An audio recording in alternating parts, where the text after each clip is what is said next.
Welcome to XYZ. All right, hi, welcome. We both agreed that maybe if you're watching us today on YouTube, you should go listen because neither one of us are feeling very good about the way we look. Yeah, this should be an audio only. But lesson, sometimes you just gotta sit down and record because if not, it's never gonna happen. I've been promising you this episode for weeks and we have not been able to sit down and record this episode. So originally we were gonna talk, politics and the ICE occupation of Minneapolis, but we could go on and on and on about that for weeks and weeks and months and days. And we're both just kind of over it. Not over like what we need to do, but over talking about it. We actually just organized going to a protest. So we're definitely not over it, but we are not going to talk too much about it today. We probably will at some point. And I will say, just like to preface, is that when you say we're not over it, like it's not just the two of us sitting here, like the Twin Cities and the greater Minnesota area, it's still happening every single day to our neighbors, to our peers, to our business owners, to our restaurant owners, to our school children. Like there isn't a community in the Twin Cities or the greater Twin Cities area that is unaffected by the ICE occupation. And I know it can be, look, we're transplants. We've been here for less than a year. Yeah, less than a year. And I know it can feel exhausting from an outside perspective to be inundated with news of Minneapolis every single day. If you are not living in the Minnesota area, I kind of urge you to be inundated with it because that's how it feels. Living here every day, working here every day. It's still very scary and still very real. And we've both been like, if you follow us on social media, we've both been putting up like places to donate, places to offer support. So yeah, we're going to talk about something that is not that. And also like so not that. So wildly not that. And also it feels important to acknowledge that like, just because we're going to talk about that today doesn't mean that like, it's not on our minds. And also, hey, it should be on your mind too, because there's no way we end this without us all kind of thinking about it. So, yeah. That's my PSA. Let's talk about kissing. That said, what we decided, I don't know, weeks ago when we were talking about topics, we were like, I know we got into this because we're like two different generations and how do we view things and blah, blah, blah, blah, blah. But also what you need to know about us is that we are like movie and TV junkies. And also we read a ton. Our genres are different. So we'll have to have that conversation sometime too, which is fun. Oh, yeah. But I feel like our genres aren't too different. Yeah, I don't really dig all the fantasy stuff. Yeah, and it has to be good. I like real people kissing. Yeah. Like I don't do a lot of the like whatever. We'll talk about that in another episode. Yeah. So we decided in order to keep this less than 17 hours long, we had to narrow down, like we were talking about, do we talk about favorite shows? Do we talk about The Pit? Do we talk about like all these different, The Bear, like all these different things we know and love? And instead we decided to do because Valentine's Day is coming up, our favorite movie/TV kisses, which I don't know that one of mine even qualifies as kisses. And honestly, we said like top 5. I couldn't even come up with 5. I came up with 2 right away. And then I think I have a third that's not really a kiss, but no. And I just thought of the 4th one. Okay. Good. I feel like I have to write them down or I'm going to forget them. Type them down right now. I think they can be like also like romantic moments because not all of mine are kisses. Like some of mine are like romantic moments or like. Well, let's just start with the reason that we say kisses is because we're going to start with the same kiss and probably it's number 1 on my list. I don't know what number it would be on her list. It's number 1 on my list too. So while my mom is writing them down, I'm just going to say the greatest TV kiss of all time. You can fight us on this, but you will lose. Yeah. Is Nick and Jess from New Girl. The episode, what we like know the episode title. It's season 2. It's where Nick has the trench coat. It's the end. Yeah, oh no. That's how the episode starts. Wait, but isn't it also the same one where they play that weird game where they get locked behind the... Yeah, they play... whatever that game... True American, and they get locked behind the door, and the only way to get out from behind the door is if they kiss, and Jess says, let's just hurry up and kiss a little, and Nick goes, no, Jess, not like this, and you're like, oh. And then it doesn't happen. Yeah, and then that doesn't happen. And then later in the episode, at the very, very end. Wait, hold on. I feel like we owe Nick and Jess more than this. So Okay. so they're roommates. It's quirky. If you haven't seen New Girl, It's one of the best. it's shocking sitcoms that of you're our that you're time. even listening to this podcast, because I think that maybe we are part New Girl, like genetically part New Girl I mean, in we're this both family. like two white women with bangs, which is like kind of what Zoe Deschanel and I feel like- Cece. and Cece They both too. have I bangs. feel like Anyway, that's- it's like early 2000s, I think. You think guys it were started little in, when I like- first watched But I feel watched like it it. started in like maybe like 2010. Like it was like a 20. We do a lot of research for this show. Yeah, it's gotta be, hold on. Anyway, it's like 2010s, I think, originally, and then and I watched it originally 7 with seasons. with my husband. Yeah, it's like your whole childhood basically. But we didn't start watching it until it was already well over. Yeah, I feel like For whatever we reason, all, I don't know why, hopped 'cause it's- in on episodes here and there. Like it was one of those shows that like you and Dad would watch after we were like, Yes, like, while we were watched doing it the dishes. first time through when our children were too young to watch it. Yeah, because And then we started watching it again when it was on something, Netflix, whatever it was Yeah. first on streaming. I don't even know why. I was like, you guys need to see the show, which is probably wildly. The theme today you're going to learn is that I share a lot of wildly inappropriate media with my children before they're old enough. But anyway, Nick and Jess are roommates. Nick is like, you know, his character's just supposed to be like kind of a dummy. I mean, there's no other way to describe it, but he's like a big-hearted dummy. And Jess is this quirky, like And uber intelligent. He's not dumb. He's just like not like he's not a self. He's just weird. He's weird. He's got because he like No, but also he's weird. He goes, like, the why do you box go full to, of where else do you bills." get your packages if not at the docks? Like, he's weird. But also, strangely, we're all attracted to him. Like, I don't understand. I don't know. So they have this wonderful chemistry, but, you know, you can't date your roommate, whatever. So Because the build up to rule number this. 2. Yeah. Can we swear on this podcast? The We've done it yes, before. yeah. Because of rule number 2, bitches be crazy. That is the reason they can't date in the show is that quote. Yeah. So the build up to this is huge. And also, Nick is not a particularly like sexy or romantic dude. And Has then no game. Like this moment in this show where they're in the hallway. The thing has not happened. He's like, he refuses to kiss her during the game because he's like, not like this. It's not going to happen like this. She's dating someone. She And comes out of her room. he has brought another girl yes. over to their house. They both come out of their rooms with the other two people back still in their bedrooms, and they have some conversation. I don't even remember. It's returning the trench coat. This is why I brought up the coat, is because okay. the person, the B plot of this episode is that they've received a package at the wrong address, and it is a woman's like raincoat, like a woman's trench coat, and Nick is like obsessed with this trench coat, and he keeps being like, I'm hot to trot in this coat, and everyone gives him so much crap. They're like, that's a woman's coat. You have Like, to return You have to it. return that. That's somebody else's coat. Like, that's not, you didn't, none of us ordered that. Yeah. And so at the end of the episode, the neighbor whose coat it is comes and knocks on their door and is like, hey, are you wearing my coat? And because he's fallen asleep in it. That's what it is. He's like wearing it like a robe.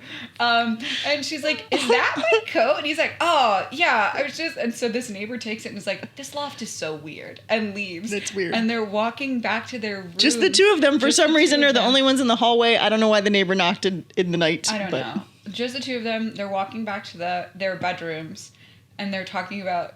It's important to He's like, remember that he said during the game, not like this. It's important to remember. because they're talking about the trench coat. Because he's like, Yeah. I'm gonna miss trench coat, Nick. Yours pretty great. And she's like, that was a woman's coat. And he's like, yeah, probably. And then she says, good night, Nick. Good night, Jess. And then they both turn away. No, she turns away. She turns away. And then he Grabs her arm. grabs her arm. Not in a like creepy, not in a like forceful, in a like you know how you dance, if you dance and someone spins you out and then pulls you back, it's almost like that. Like Yeah. he just pulls her in. And he goes arm, Kisses elbow, her. face, which is Yeah. important Yeah. because it's hot. I don't know. It's important. The- Arm, elbow, face is hot. I don't know how to describe it any other way, but like It's you and I so have talked about how unexpected. the way his hand travels up her arm to her face is like It's one of the just- reasons. And they It's not, they don't make out. It's not like a big long thing. It's just this quick, but they are passionate. I have not watched this clip in a while. They are handsy. His hands are in her hair. Yeah, but it's fast. Yeah, it's fast. It's full of want. Yes. Like, knowing that they gotta to sneak back to the people that are in the rooms with them. Anyway, it's but then it the ends. best kiss. And they pull away and they're like breathing really heavy. And he goes, I meant something like that. And then walks into his bedroom. And you're like, Nick! You're like, where did that game come from, Nick? It's the first time he has any swag, game. No pull, one thinks he's hot before that moment. These are, what is it? It's 22 episode seasons. Like, this is the era of sitcoms. We have been through 32 episodes. And no one thinks it's hot. We're like, whoa, wait a second. Nick. Yeah. It's such a good, to the point where a romantic comedy play. And when we staged it, I talked to the intimacy director, shout out Shelby Garrett, and I showed her the clip of the Nick Jess kiss in New Girl, and I said, I want it to look like this with a little bit less hands. And she said, okay, done. Like, that's how important this TV show kiss is to us. So good. I feel like we can't even talk about anything else now. That's it. That's it. Nothing compares. Episode is only 10 minutes long. I know.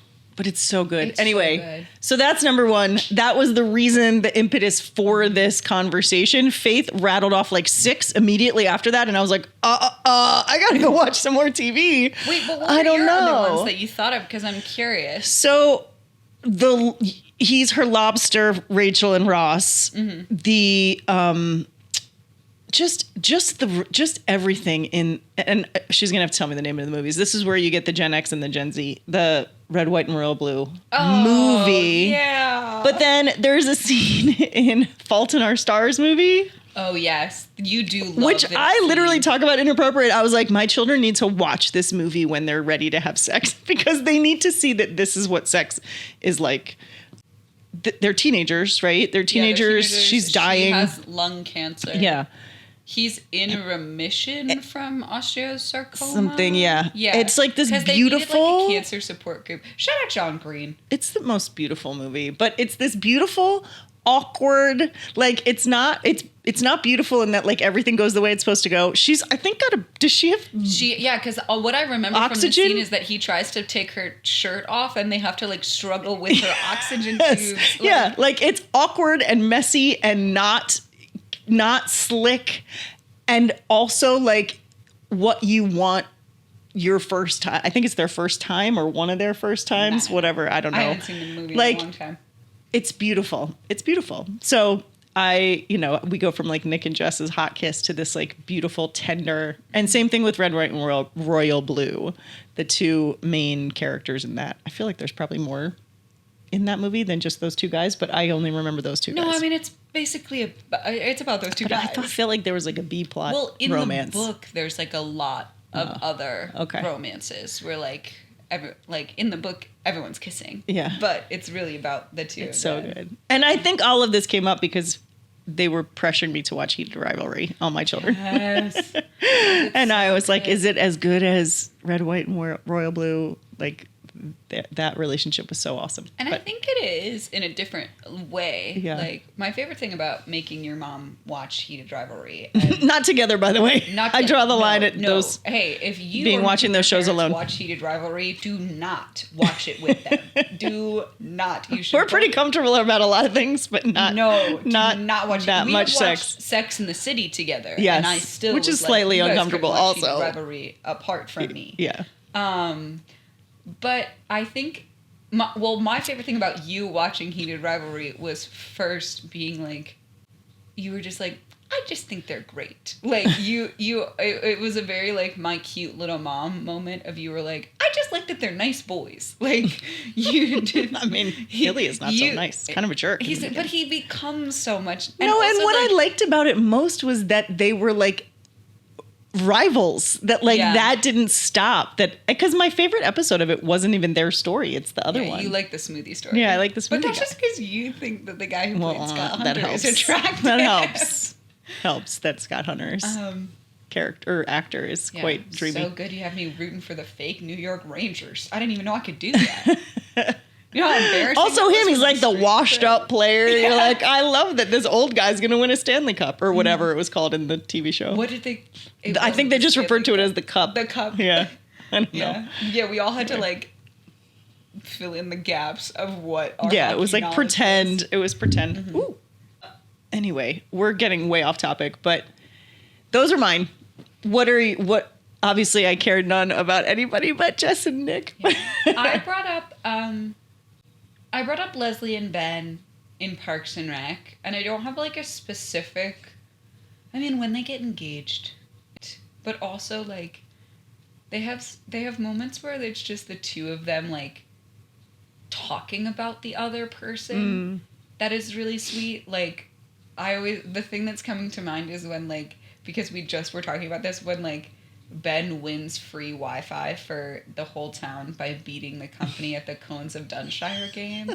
And he's like, I mean, people are playing with my cones, babe. And she like really is so, they just do a great job in that show of acknowledging that like both of these people are like hyper intelligent, extremely good at their jobs, and also like so deeply strange. Like, And really, but really is supportive of each other. Yeah, and they really support one another. And like, they're like, I don't know. It's just, there's just like great moments where they're like, they just really care for one another and they want to like be there for the other person.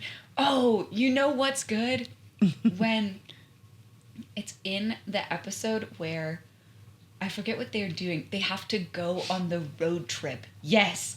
They have to go on this road trip, and Anne is like, has made like all of this, like, Leslie's trying to make it like the least sexy road trip possible. Like it's like a business Oh, trip yes, or yes, something. yes, because they're And not together yet. Because they're not together and they can't be. They can't they're not date allowed each to other. be, yeah. And so they're listening to like whale sounds and like an audio book about the history of Ireland, like all these things.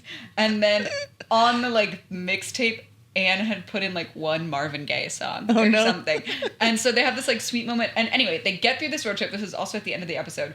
They get through this road trip. They do the whole thing. They get back to Pawnee, Indiana. They're in Leslie's office. And then as Ben is about to leave, he's like, one more quick thing. And then he comes back into her office and starts making out with her.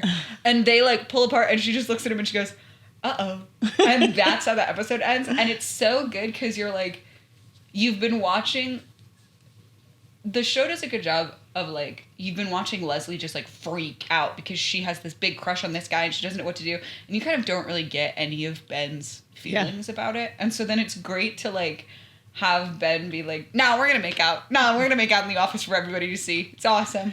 So I have a theory about all of this. The reason that we all loved Heated Rivalry, women especially loved Heated Rivalry. I like that you're saying we collectively, whether you've seen it or not, listeners. You're gonna love it. Loved Heated Rivalry. I think part of the reason we loved Heated Rivalry, part of the reason my top four are the Friends one maybe not so much, but the other ones are in my top.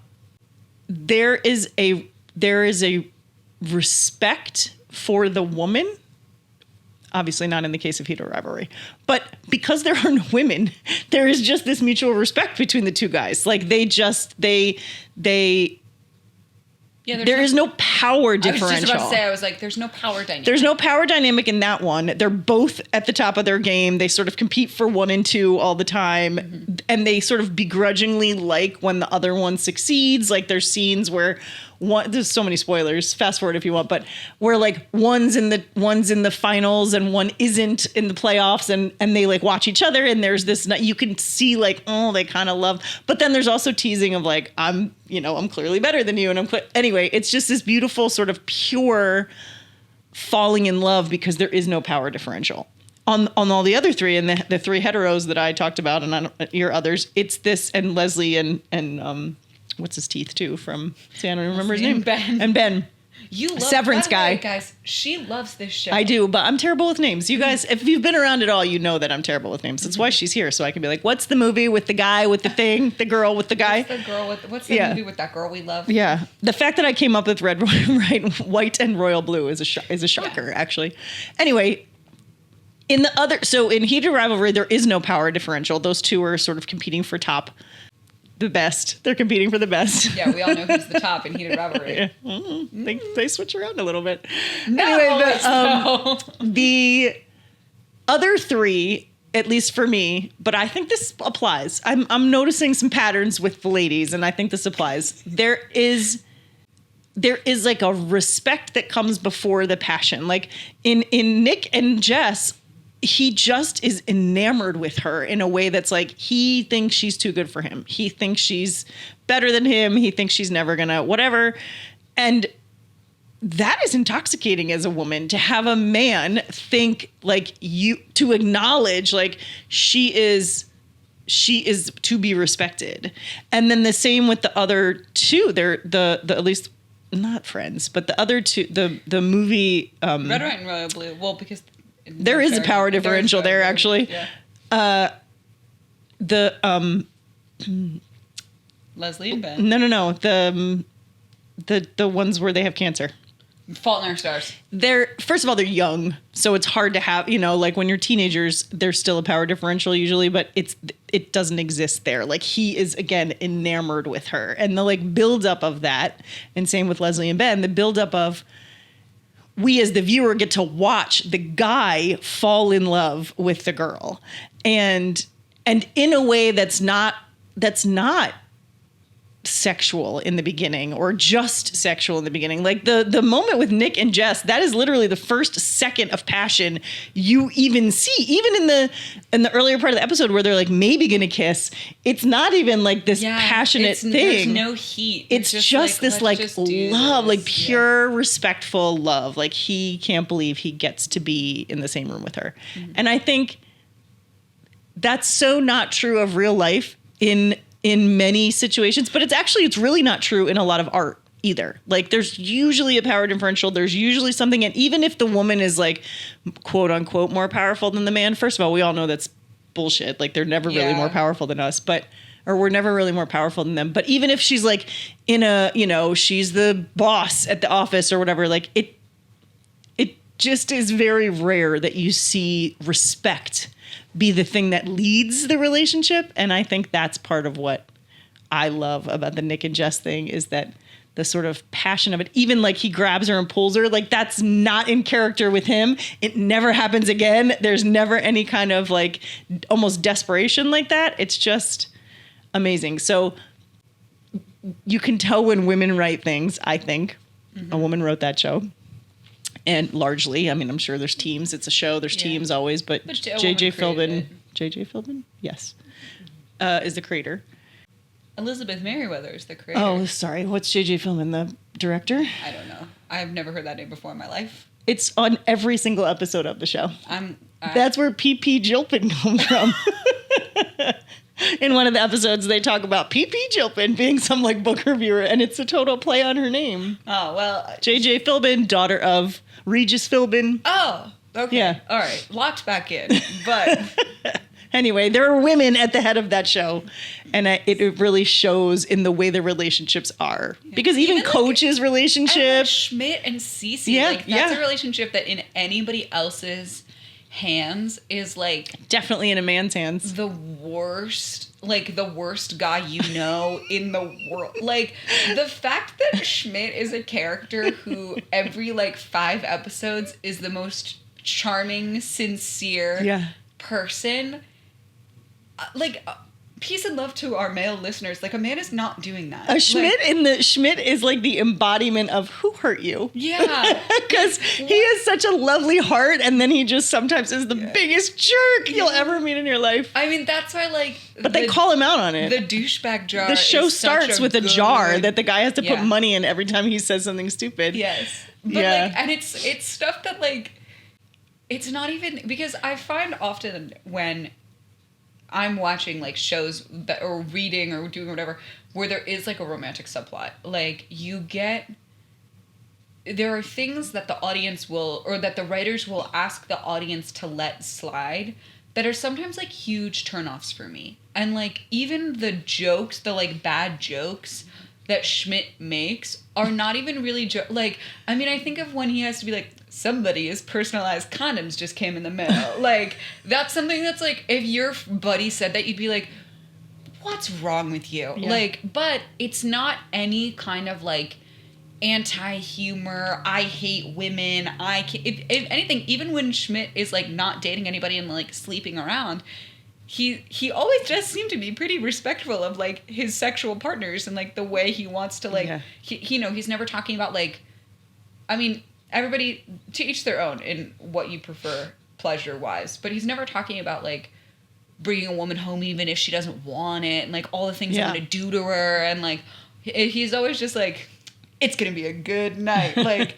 it's always almost never is actually. No, and like it's always they show his intention to have that, but it never actually has it. Yeah, and it's very like it's very silly, but it doesn't come from a place of, it is respectful in a way. Like you're not like, you watch the show and you don't think any woman is there kind of unwillingly, or like that she felt pressured to go home with him, or that. Like, I don't know, I just feel like in any man's hands, Schmidt becomes almost a, like, just, like, a jerk who ends up with, like, a woman who's willing to, like, settle. Yeah, like, because he's good looking. Yeah, because he's good looking and he, like, sometimes says a nice thing. Like, the reality is he says more nice things than he does not nice things. Not even to just, like, the women he wants to date or sleep with, like to Jess. Yeah, like he's good to Jess, he's too. really good to Jess. He's good to like all of Cece's weird model friends later in those seasons. He's good to like his buddies in moments of crisis. Like you can tell that he does have like a good heart, and I think that also makes the like, has anyone seen my good pea coat? Like that makes the silliness endearing rather than like we're putting the silliness on to mask the fact that this guy sucks. Yeah. And I think that's also something that like is helpful in shows with any kind of romance, is like, no, these are people that you would want to hang out with even if there was no romantic subplot. Like the characters in Parks and Rec are all a little heightened, but like a little, even before they're all crazy. But like even before, like you watch and you're like, yeah, but I know someone like that. Well, like, yes, and there's heightened, but there's a sincerity to all of them that I mean, April and what's his face, like they're the April wackiest people ever, but they have this there's like a purity to their love for each other. And I think, I don't know now, because my theory was that women are particularly invested in television and movie relationships, that respect is the kind of common. And now I wish we did do more research, because I would love to know of our like top fives, how many of them are written or show run or directed or produced, but by women. Well, so few things are, but New Girl is. Yes. Parks and Rec, created by Mike Schur. Yeah. But like Amy Poehler was the executive producer on that also show, Mike Schur does a good job. Yeah, Mike Schur everything Mike Schur is good. He's does. like, he's solid. Fault in Our Stars is John Green, and I think it was adapted. He gets a card. He gets a lady card. He gets a lady card. He just has a really good understanding of the human condition. You heard it here first, folks. XYZ will give out lady cards. So sparingly. Will approve if you are like Mike Schur doesn't get one. Card. Mike Schur doesn't get one. John Green gets one. He just has a really good understanding of human emotion. Yeah. I'm trying to think of what else. He writes women well. Yes. I'm trying to think of what else. Yeah. What else? I mean, he did Rivalry. The book is a woman. But then the showrunner is a gay man. Yes, but I think that there's something about the fact that there are no women involved that help with that. Yeah. Like, that just automatically erases the power dynamic. It takes some stuff away, absolutely. Yeah. Written by women, though, there's a reason that people love those books. Yeah. And I'm trying to think of what else we talked about. Red, White, and Royal Blue. Casey McQuiston is non-binary. And so maybe it's queer or women. Yeah, I mean, we're dudes. two straight women, but so I don't know how we should have contacted people to have this conversation. I know. This is the only story downside of this podcast. I should have contacted somebody to have a conversation. This is the only downside of putting the cameras on and just hitting record is that like we come up with things and we're like, wait. Well, we'll have to do another episode where we talk to people about it, but this was just supposed to be kisses, and it ended up being a commentary on feminism in television. But I think it's important to like, even like we talked about The Bear at the beginning, and like there's not necessarily like a romantic love story in The Bear, But not one that I can get behind anyway. The Carmi Sid relationship is one of so much respect. Yes. That like you watch and you're like, well, okay, you watch and you have some moments where you're like, what if they just kissed one time? Like sometimes there is a whole school of thoughts. Mostly just when I'm not part of it. They're both under the table fixing the table. That was the first and I think the last time, because now Carmi's got to figure some stuff out. But also part of the beauty of that is that they don't. Yeah. That we get to see like an actual respectful human friendship between I guess I don't know if she's heterosexual because she liked, or at least bi, because she likes the chef the pastry chef a little bit too. Yeah.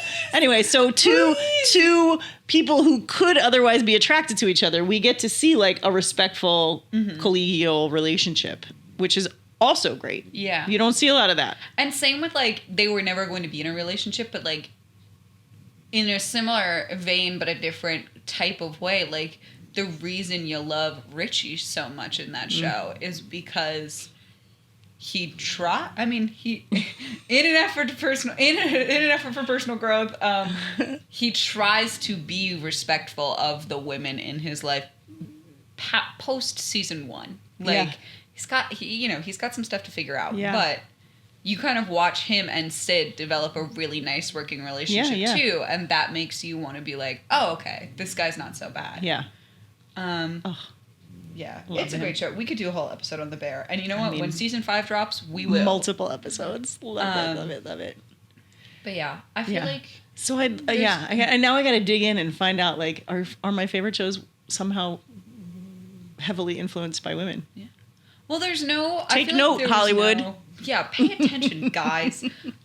There was no version of us talking about romance on TV where we didn't talk about the gender dynamics of it, because we're always thinking about that stuff. Unfortunately, wish I could just turn my brain off and watch a TV show. I'm not able to do that. Oh no, sorry, I passed that down, I'm afraid. Yeah, but it's good though, and it also is helpful. Like, I don't know, being able to dissect what makes a movie kiss good also means that I'm able to like pick up on broader themes with media analysis. So I feel like that's a trade-off I'm willing to take. Yeah, I can never just... I think I've said this on the show before, that I'm like a consumer of media. Mm-hmm. I'm never just able to sort of passively watch something or passively listen to something. I wish I was somebody who would just like turn the TV on as background noise. Yeah, that's not a thing. I'm in it. And I'm in it so much that I know the shows that I can put on for background noise, and I know let me not get into Bad Bunny, but when I have to write or when I'm doing anything that requires like that part of my brain, I will turn on like French cafe music or like Latin music, either like mariachi or something. Not usually mariachi because I have a hard time not dancing when I have but like I literally have a playlist that's called like old timey Mexican love songs because it's just music I can put on in the background that I don't. And I'm using Mexican appropriately there. It's not like I'm not just labeling everybody Mexican. I always feel the need to clarify that. It's truly Mexican music. Because I can't fully understand the lyrics. Well, French, I don't understand a lick of it. But there are times where if I have Spanish speaking music on, I will try to understand it. And so I have to find certain songs where I don't care enough to figure out what they're saying in order to be able to concentrate on something else. Same with TV. Like I have shows that I know, like I can put this on while I'm cooking dinner. I can put this on like Hallmark Christmas movies. I can turn those on as background to they're literally all the same. So I could turn them on to like wrap presents or bake cookies or something. That's how I am with Gilmore Girls. I'm like, I know I can put Gilmore Girls on just because the first time through though. I've seen it, not the first time through, but I've seen it so many times that that's different. That's different. I can just put them on because I want someone to hang out with. Yeah, you just want their voices in the background. Yeah. I tried that once though with the show Felicity. I thought it could be background. I watched it when I was young, and then I actually coming back to writing my doctorate thesis, I tried to have that be like background noise when I was like, I don't know, distracted or something. And then I can literally remember sitting like at the kitchen counter. I walked in on you a couple of times and I was like, oh, I'm so in. Yeah. Well, that's how I am about, I mean, this is so nerdy, but like, that's how I am about the West Wing is like, but that's so you have the West Wing on for background noise. But again, like my dad and I are losers. This is not a cool thing to do. But like my dad and I can like quote West Wing episodes to each other like with as if we wrote them. I think there are a whole lot of people out there who do think that's cool because I know some other people who are the same. I'm telling those people we gotta find a new hobby, man. Like I say that I say it for now it's like therapeutic. Now we're all like, yeah. These days we wish that I as a writer, like it's fun to study because I'm like, ooh, I'm such an auditory person when I write. Like I want to know like how I want to hear how the lines sound, not necessarily like what the. I mean, ask my boss on one of my many bosses, but my boss on my job that I would like repeat lines back to her and then be like, we need to change this word because I hate the way this word sounds in the rest of the line. She would be like, when you come up with the word that sounds better, you let me know. Like she was great for me. But the West Wing is the one that I can't put on. We could talk about Donna and Josh on the West Wing as like a good. But did they ever get together? I don't remember. They get together like at the very, I feel like I watched the whole thing like, waiting for it. They just have like some cute moments. That's like but there's some power dynamics there that I don't love. And also written by a man. And like the worst man to write women. Maybe that's bold. I feel like I shouldn't.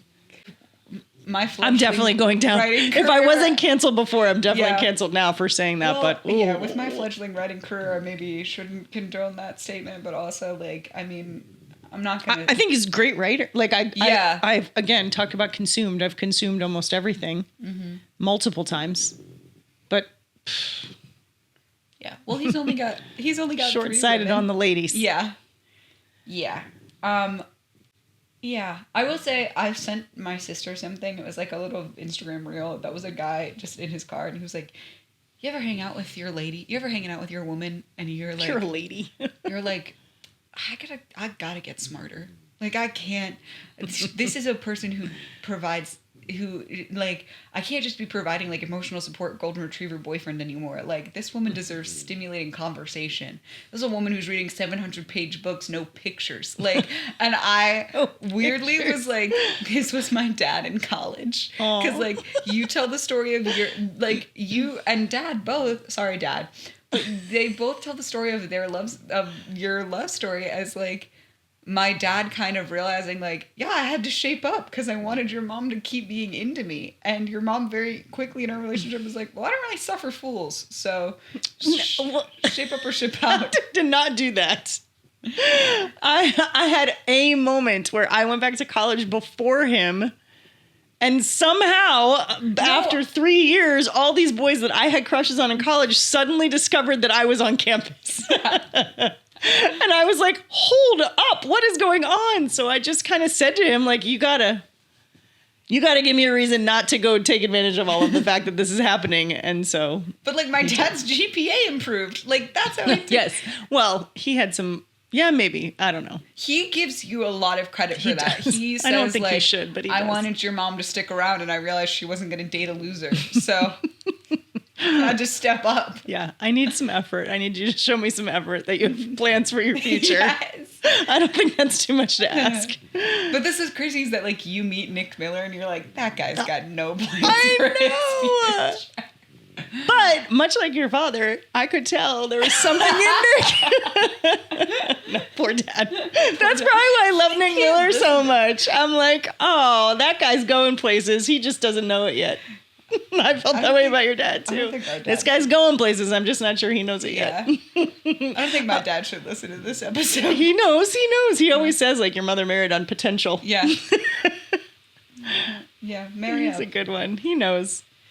Yeah. He knows. I'm trying to think if we have any other. But maybe that's a good like Gen X to Gen Z thing is that you're I'm only just now realizing, as I like talk about all these TV things, that the thing that attracts me is this like respect for and like even playing field between the men and the women. And I did not have any conscious awareness that I was doing that with your dad at 20. But I do know that I asked for what I wanted at 20. And I just got lucky that it worked out. Like, I'm not so sure. I know I didn't have any, you know, we joke about I married on potential, but I'm not really sure I knew that then. I just knew, like in that moment, I just knew there's all these dudes back at school. And like, I don't want to cheat on you, but I don't know. Yeah. I've been waiting 3 years for this. I feel like it's, well, okay, first of all, like, we shouldn't talk to me about dating in real life because I am not an expert. Nobody is. But even the experts aren't experts. Yeah, I feel like it is just that, like, I want to like you as a person, and then I want to like you as, like, my boyfriend. Like, do you know what I mean? Like, yeah. I feel like that's all the relationships, TV or real life, that we've talked about. It's like, they like, even if they weren't dating, they would probably still hang out. Yeah. Yeah. And that's like the good stuff, at least in TV. And in, like, books too. Yeah, but I don't think that everybody thinks that. Like, not that, I think that people who make TV and movies, I'm not sure they really think that like Friends, you know, we watched, I made the kids, you might have been sick, but I made the kids watch When Harry Met Sally. Oh no, but I did watch When Harry Met Sally after when I got well. So we watched When Harry Met Sally right after Rob Reiner passed away. That's a good TV and movie kiss. Yeah, and we realized like how much it held up over all these years because of that, because of this whole concept of like men and women can't be friends. And then they are. And then it's like, oh, wait a minute. But somewhere along the way, I also fell in love with you. Yeah. And I don't want my life to be without you. And it actually didn't have anything to do with sex in the beginning. No. And I mean, when they finally, but when they would sleep together in that movie, you're like, it's real. First of all, it's kind of funny because you're like, oh, but also it's like, well, then they stop talking to each other. Yeah, then they're like, never mind, we ruined it. Yeah. But it's really sweet that like he comes over and she's like, I'm gonna be alone forever. Like, it was a really good, like, what does she say where she's like, I'm too picky or I'm too much, and he's like, you're selective. Like, there's something very like, I don't know, just he like knows her very well in a very sweet way. That movie's so good. that is a good one. So good. It's a good one. It's like the original, oh, you should be friends first. Yeah. Or fall in love with your friend. Mm-hmm. I know your friend hates that. She never wants you to marry your best friend. But. Oh, she'll get over that. She's the best. While we're here though, this is not be friends first, but Moonstruck has some good. I have not watched that movie in 30 years. I don't know. It's 40 now, right? Yeah, I think it just turned 40. But somehow, for some reason, my children have completely fallen in love with that movie like 4 or 5 years ago. My two oldest specifically. I don't know if Griff's seen it or not, but Griffin has seen it because that was it's in New York. It's got Cher. Watch. Yeah. Like that was Griffin's friends. Yeah, they all fell in love with it. They all talk about it all the time. Faith has a T-shirt and there's a poster on their wall, and like, it's crazy. So I do remember that I loved it when I did watch it, and that's another one where she's like in charge. Yeah, he's just a big dope. It's very like, they're just like really into one another in a way that like kind of surprises the both of them. Like they both are like, I mean, Moonstruck is famous for Cher's snap out of it. She slaps him. They're just very like, they're not like sweet in the way that like the other things, but it's just that they're like, oh, they're really surprised by how deeply they like one another. Yeah.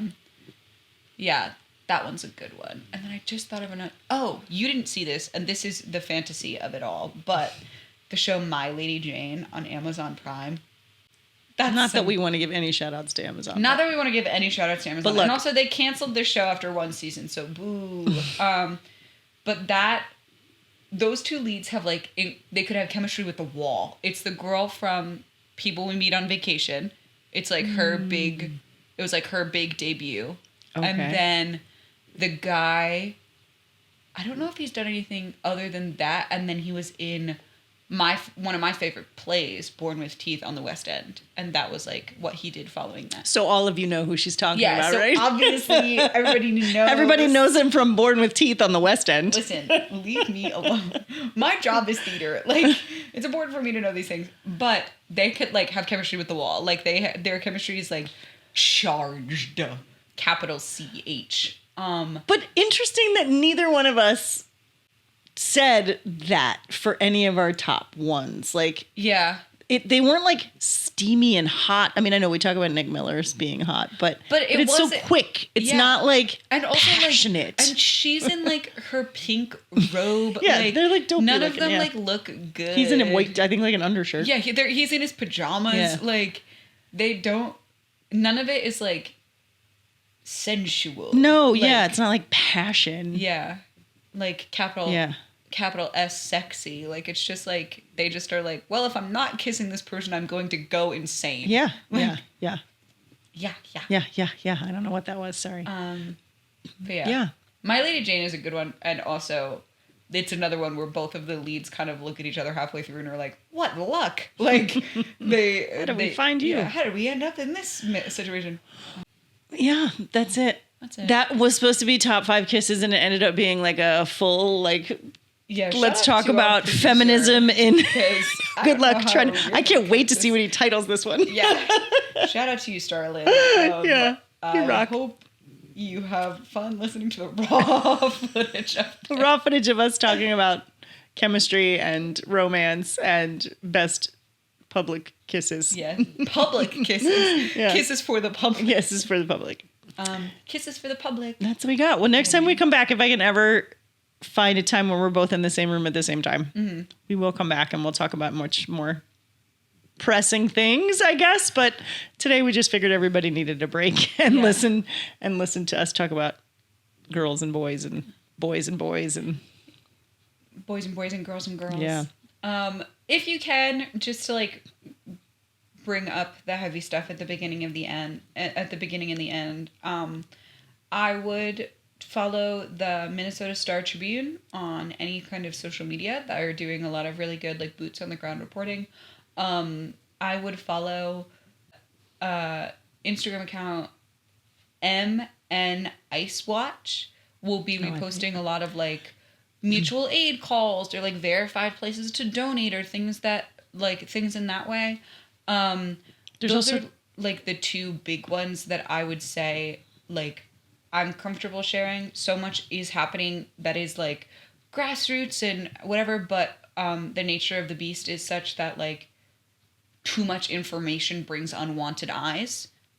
So if you want to help, I would try and contact the Minnesotans in your life directly, and chances are they have resources that they trust that they can point you towards that is not just like blasting information on any kinds of social media. There's 2 establishments in the city I think they're both in Minneapolis. There's a place called A Bar of Their Own. A Bar of Their Own? And they, it's a women's sports bar. It's awesome. And they are doing a lot of mutual aid and a lot of like, I just Venmoed money yesterday for, they're helping with rent assistance because a lot of people are afraid to go to work and a lot of people can't go to work anymore. Their stores have closed down or their restaurants have closed down. But they're also afraid to leave their homes. So they still need to pay for them. So they are doing a lot of mutual aid, and Smitten Kitten MN, I think is what it is, which is a sex shop.